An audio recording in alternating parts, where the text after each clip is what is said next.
Находимся в Кристалле Плюс. Вот такая вот квартира у нас. 4 световых точки. Вид просто бомбический.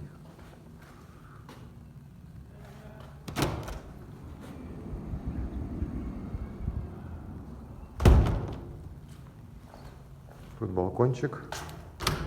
И тут балкончик у нас.